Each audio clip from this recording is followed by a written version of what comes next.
Our modern Internal Revenue Code anticipates two kinds of taxpayers. Individuals, in other words, natural persons, the men and women making up the majority of the United States tax base, who are subjected to federal income tax under the Internal Revenue Code section number 1. And corporations, who are artificially created bodies corporate, formed by leave of and under the rules promulgated by individual states. They're subject to federal income tax under Internal Revenue Code Section 11. Everything other than Section 1 individuals and Section 11 corporations, including partnerships, limited liability companies, S corporations, regulated investment companies, trusts and estates, and so on, are in essence variations of one of these two basic kinds of taxpayers. Corporations, as artificial forms of taxpayers, have equally artificial, and not always intuitive, sets of rules governing their taxation.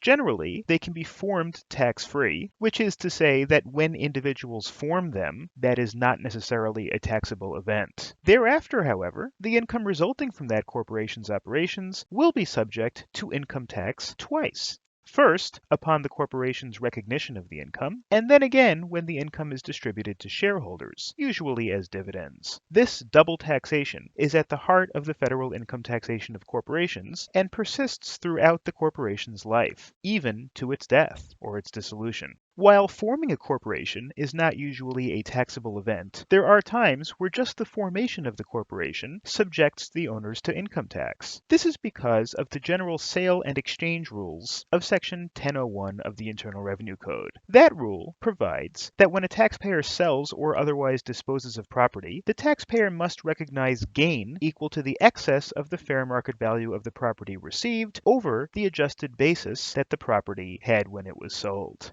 When a taxpayer forms a new corporation, the taxpayer typically contributes cash or other property to the corporation, and in exchange receives stock in that corporation. If, for example, a taxpayer contributed $1 million in cash to a newly formed corporation in exchange for all of the corporation's stock, the taxpayer would receive, logically, $1 million worth of stock. Because the adjusted basis of the cash was also $1 million, there's no gain for the taxpayer to recognize.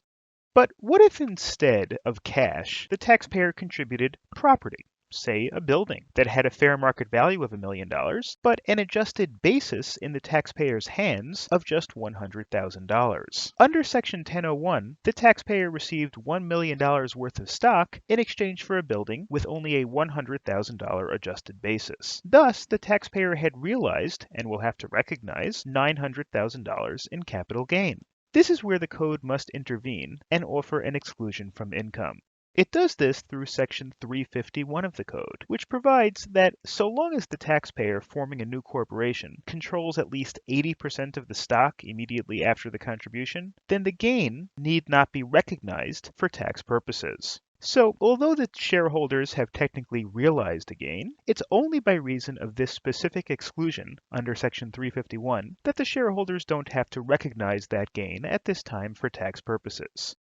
In the case of the $900,000 in gain built into the building under the previous example, the code preserves that gain for future recognition through a device called inside-outside basis parity. Moreover, because of the double taxation rules of corporate taxation, that $900,000 of built-in gain is actually doubled.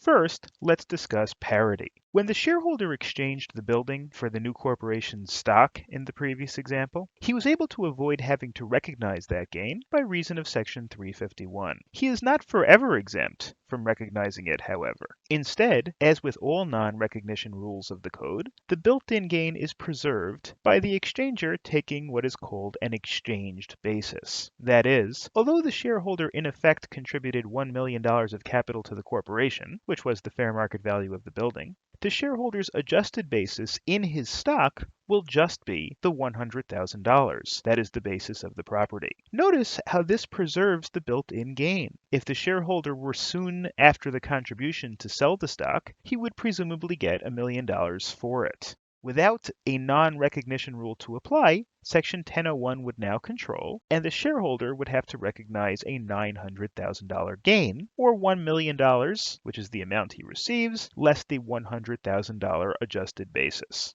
What is perhaps surprising at first is that the corporation will also take a $100,000 adjusted basis in the building. This is sometimes known as a carryover basis. This has the effect of preserving that same $900,000 in built-in gain, but now at the corporate level rather than at the shareholder level. This is sometimes called inside-outside basis parity, as the inside basis, or the corporation's basis in the building, is fixed at the same amount as the outside basis, which means the shareholder's basis in his stock.